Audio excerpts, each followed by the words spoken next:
This right here is the Inboard M1, a high-end electric longboard first introduced through a Kickstarter campaign. Although the Santa Cruz company took an extra year to get this product out the door, the wait seems to be well worth it, as the product delivered stands up to a lot of the hype. The board comes included with the travel bag, which is a nice touch. There is also a battery charger, a remote with a case, skate tools, and a user guide with quick start instructions. Everything fits nicely into the included bag, and there's room for a helmet, although it may bulge out a bit. The Inboard M1 is a sleek piece of tech, concealed as a normal longboard. What makes the board unique is the use of hub motors instead of a belt-driven one, and swappable battery packs that are placed inside of the deck. This achieves the aesthetic of a clean-looking board with no belts or batteries on the underside of the deck. Aside from the LED lights, which can easily be turned on and off, and the ability to power up hills, it's hard to distinguish it from a normal longboard. This is what Inboard was going for when it designed the M1, a powered longboard that looks and feels like a normal one. And while the look of the board is great, the board does not roll exactly like a non-powered version would.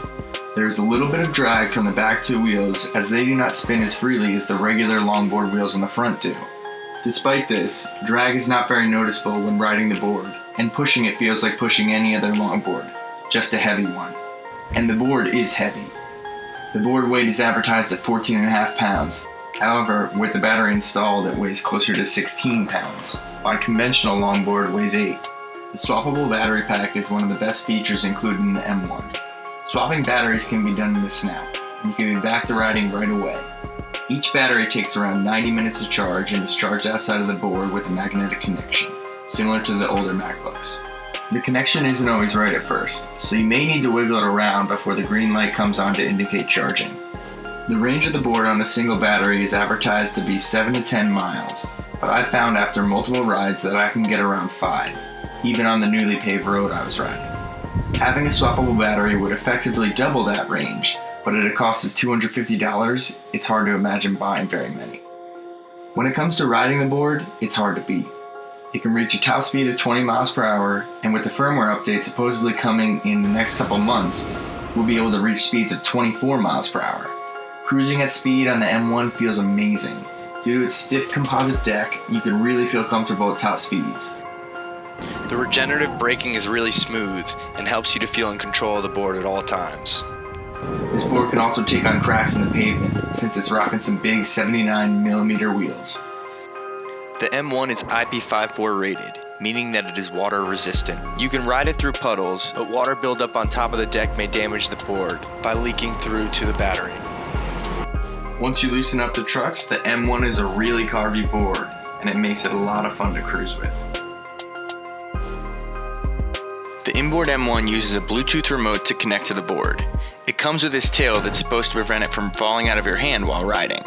It works pretty well, but you can attach a leash if you'd prefer the extra security. No leash is included though. When you turn on the remote by pressing the Inboard logo, it immediately connects with the board and turns it on. There's no need to press a button on the board, which is really convenient.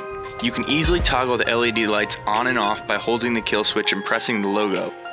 The LED lights are not super useful for seeing obstacles right in front of you at night, but they do help you to be seen by others while on the road.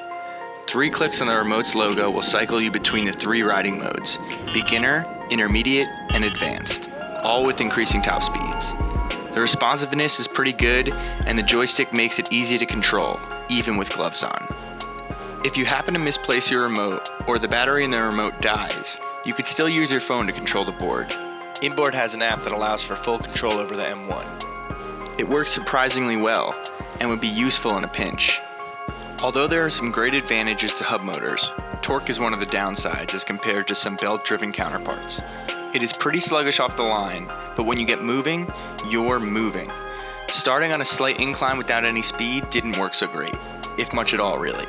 Shortly after receiving my board, Inboard released a firmware update to improve off-the-line torque and acceleration. Installing it was pretty easy through the app, and it didn't even need a Wi-Fi connection to download. Whereas before, starting on a hill barely got you moving, now you can gain speed as you climb further. I did notice a marked improvement in acceleration, and overall was very pleased with the update. It was said to have no impact on range, and I did find that to be true. All in all, if you're willing to spend $1,400 for an electric longboard, the Inboard M1 is definitely one to take a look at. If you like the clean aesthetic and the idea of swappable batteries, then you really can't go wrong with the Inboard M1. The integrated LEDs and over-the-air updates in performance are just some of the cherries on top of what is an extremely fun ride.